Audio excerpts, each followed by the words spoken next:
Yeah, Cole Palmer is big time. That's as big a penalty as you can take as a youngster. Exactly. Coach, let me start off with you. I'm sure as a technical man, you were tearing your hair out just watching all those defensive errors and goals going in back and forth. Look, if you are neutral, you will enjoy the football.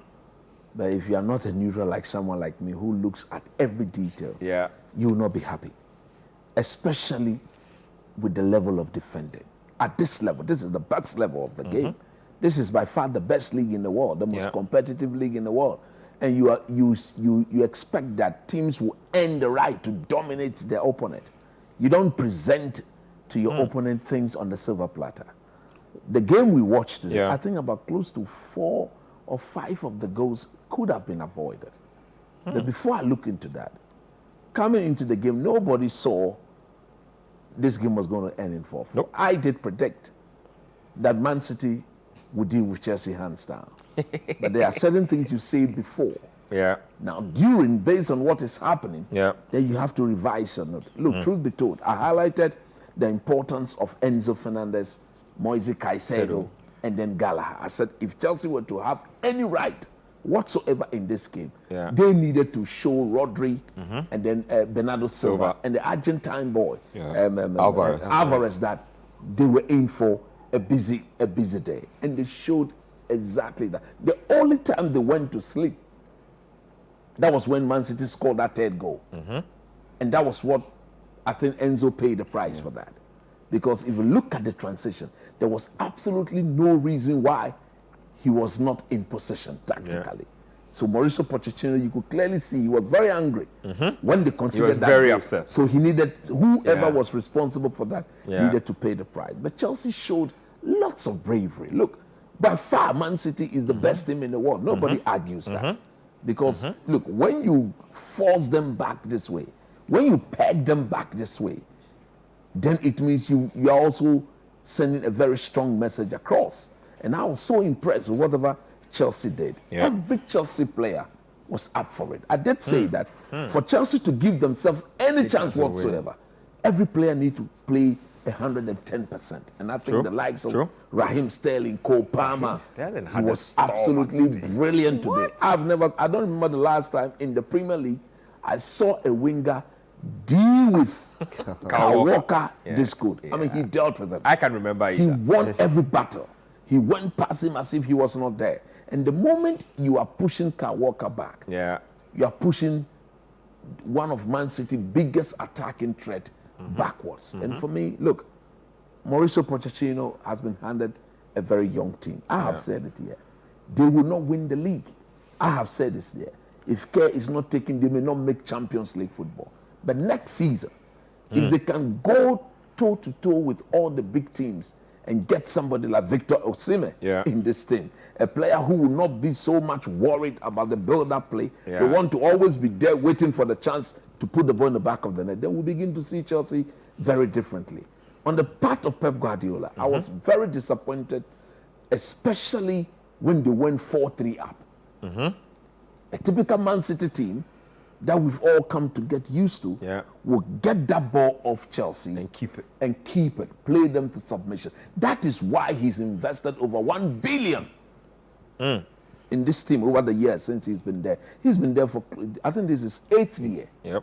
So if you have spent that amount of money, you should be able to control the situation, especially when the advantage is in your hand. And for me, as to how Broha find himself in the box all alone by himself, receiving the pass, such that Ruben Diaz will have to dive into the tackle, thinking that the guy was going to blast the ball, and because he dummied him, caused the penalty. I think it had to do with the coach. At that moment, even if you won't dominate the ball, keep every player in the defensive block and see whatever. Because Chelsea, they were very wounded. The supporters thought that they could get a result, get something out of it. So stay in position, keep your shape, proper defensive line cover, and repel. At that stage, 3-4 minutes, it's all about repelling whatever they will throw at you and see the game through. They didn't do that, and I believe Pep Guardiola, for once, let his team down. Edwin? Look, first of all, I'd like to say that this game is an advertisement on why the number 9 is absolutely necessary in football. You look at one end, Erling Haaland, the positions he got into, Yep. where he was for the first goal, the penalty, where he got the penalty, and then where the he was tap-in. for the tap-in. Absolutely brilliant. And Nicholas Jackson, we don't say this much of him, but Yeah. today, Yeah. where he was for his goal, that is where he should usually. That is where he should be. That is All where the he time. should be. Yeah. All the time. To take advantage of rebounds, spills, and he was there. Back to the game. Chelsea fans will be happy, obviously. You get a point against probably the best team in the world. Play very, very well. But if I were a Chelsea fan, I'd be disappointed that my team didn't get 3 points in this game. How so? Man City did not outplay Chelsea in any True. aspect of the pitch. True. We've been talking about how City have not played their best this season, and it's because they play very well in phases this season. There are 10 to 15 minute stretches in games where City are absolutely dominant, where if they manage to get one goal, they'll get a second, they'll get True. a third. Then they can go still for like a while. Yes, there are phases of the game where they are not playing well, or they allow the other team control of the game. And other teams have taken advantage of that. Wolves, for example, they took advantage of those phases where City were not at their best. Arsenal did say. Arsenal did same. I've seen Brighton when they scored their goal. They did that. West Ham scored. They didn't take advantage of the other players' moments in the game. In this game, there was not one single moment that City had control of the game for like 5 minutes, for 10 minutes. Chelsea stifled them in every aspect. The goals that Man City scored, first goal, lack of concentration on Kukureya's part. Second goal, which was That was the Ikanji header. Akanji header. Unacceptable. Loss of Literally concentration. everybody right just lost at the in end, the box. right at the end of the half, where Free header. the Chelsea players felt that they were going into the half ahead. True. The third goal, Haaland's goal, right at the start of the second half, where the Chelsea players were coming from the break, Still excited. knowing that they had basically outplayed Man City in that first half, and thinking they were going to do the same in the second half. The fourth goal Man City scored, a deflection. Yeah. Chelsea came into this game with a proper strategy, and you look at how Pochettino set up. It wasn't a full pitch press.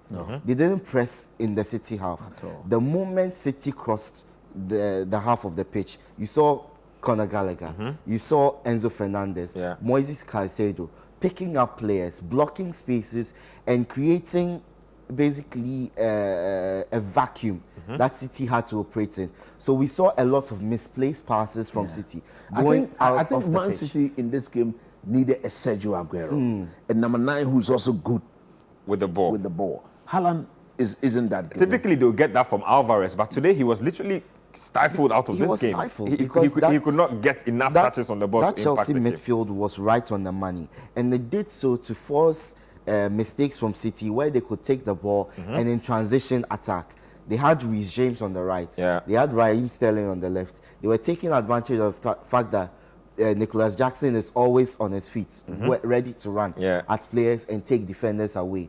And because of that, Conor Gallagher had a chance to stay on the edge of the box, where he could take advantage of any rebounds, take some shots in. There were moments where Cole Palmer could have made a quick decision to pass to him, cross the ball to him, or square to him for him to take the shot. It didn't happen in the first half, but they did more of that in the second half, which led to one of the goals Chelsea scored. So I don't think Chelsea were outplayed in this game. I felt they could have won. They could have won this game, just like they could have won against Arsenal and against Liverpool. They did against Spurs.